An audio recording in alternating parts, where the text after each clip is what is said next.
Уважаемые жители республики, Бурыт, добрый вечер. Сегодняшнее видеообращение начну с хорошей новости. Республика Коми досрочно погасила кредиты, привлеченные регионом от коммерческих организаций. Объем погашения составил 8 миллиардов рублей. Отмечу, что работа по снижению госдолга ведется постоянно. И об ее эффективности говорит тот факт, что с начала 2021 года государственный долг Республики Коми сократился на 4 миллиарда 100 миллионов рублей.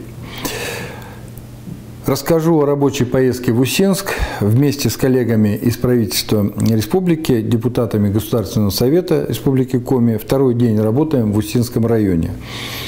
Утром я принял участие в формате видеоселектора в открытии опытно-исследовательских учений по защите территорий, входящих в арктическую зону Российской Федерации. Учения проводятся по поручению президента Российской Федерации Владимира Владимировича Путина. В них задействованы 7 арктических регионов, на территории которых будут отрабатываться возможные чрезвычайные ситуации. В нашей республике основные этапы учения проходят в городе Воркута.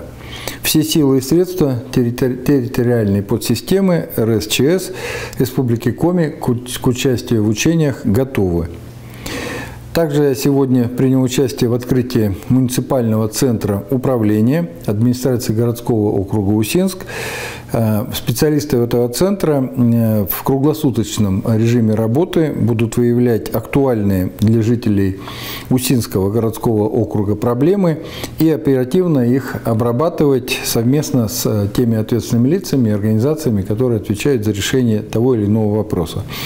Ну вот я неоднократно уже говорил о том, что мы действительно сегодня имеем очень большой объем информации от вас, уважаемые жители, через разные источники, в том числе и через Центр управления регионами, куда вы обращаетесь со своими проблемами. Вот такой центр, только муниципальный, создан в Усинске.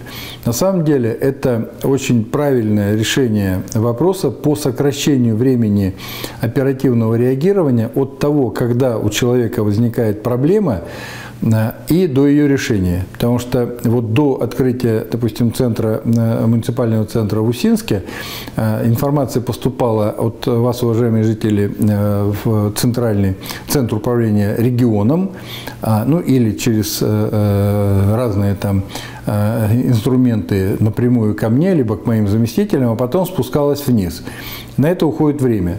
Сегодня это вот в Усинске именно правильная схема. То есть сегодня все ваши обращения поступают непосредственно на стол вот руководителю муниципалитета или лицам, которые отвечают, как я сказал, за то или иное направление. Далее мы посетили село Колва. Там посмотрели 2 новые замечательные площадки. Это детская площадка с каруселями, с качелями, с всевозможными аттракционами. И спортивная площадка, универсальная, выполненная по самым современным стандартам, как сказал глава муниципального образования города Усинск. Такаев Николай Зималевич, такой спортивной площадки вот на открытом воздухе даже в Усинске нет. То есть это искусственное покрытие, я уже сказал, что это волейбол, баскетбол, это мини-футбол, плюс еще тренажеры, которые тоже рядом с этой площадкой именно вот для занятия на открытом воздухе.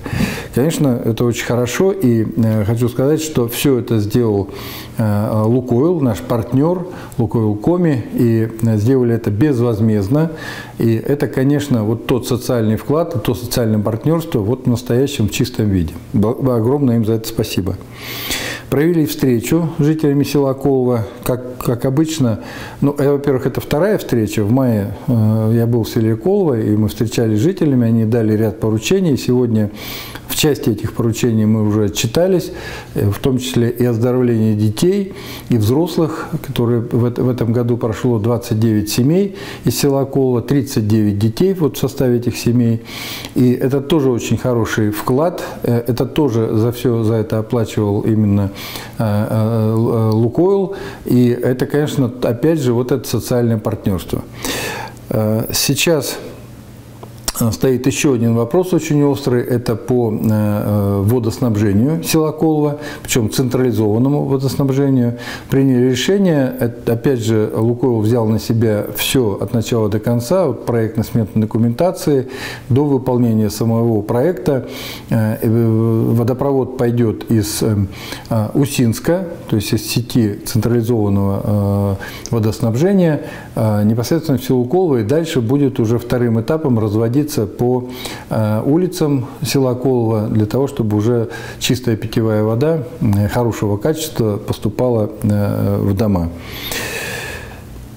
Также встречу провели и в Усинске, обсудили как в селе Колва, так и в Усинске очень большой спектр вопросов. Опять же, это и ремонт, и строительство дорог, причем в том числе и такие глобальные проекты, как мост через река Печора в районе Усть-Уса в направлении Нарьян-Мар. Это и ремонт социальных объектов, это и мобильная связь, особенно по сельским территориям муниципального образования.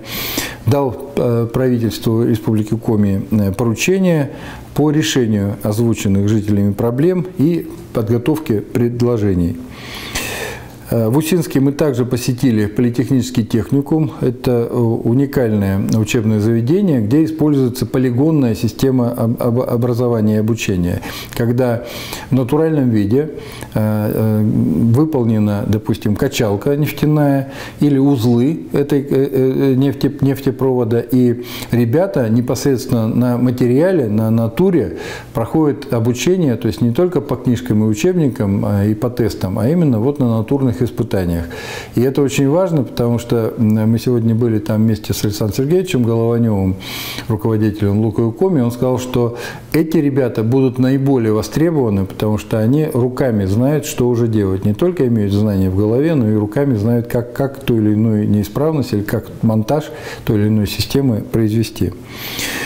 И в завершении, как обычно, об эпидобстановке мы опять немножко снизились, это очень хорошо. 216 случаев заболевания против 220 вчера.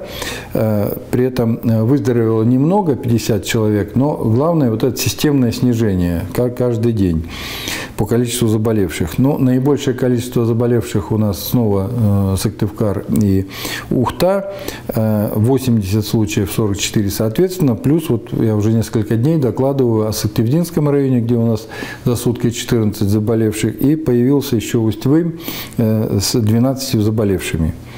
Развернуто 2406 коек, мы сократили 6 коек в КРКБ, занято 1450 коек, вчера было 1523, то есть вот мы достаточно активно лечим и больные выписываются, это очень хорошо. Первый компонент вакцины получили 255 021 человек, полностью завершили вакцинацию 230 076 человек. Сегодня в республике очень большой объем вакцины накоплен, более 143 тысяч доз вакцины.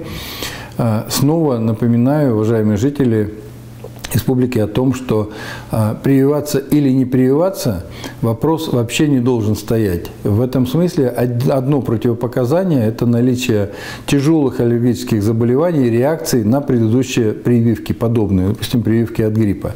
Почему я так говорю? Потому что на самом деле сегодня даже молодые люди не могут так же беззаботно себя вести по отношению прививаться, не прививаться. Потому что дельта-штамм, который вот сегодня циркулирует и в России, и в республике, к сожалению, наносит колоссальный ущерб и по молодежи. И 30-летние, и 40-летние, и 50-летние заболевают очень тяжело, переносят очень тяжело, и самое главное, выходят с последствиями тяжелыми. Поэтому, конечно, лица, кто имеет хронические заболевания и думает о том, прививаться или нет, не нужно думать, потому что, имея хронические заболевания тяжелые, даже в молодом возрасте, риск заболеть и получить либо крайне тяжелое осложнение, либо погибнуть очень высок, именно при штамме дельта.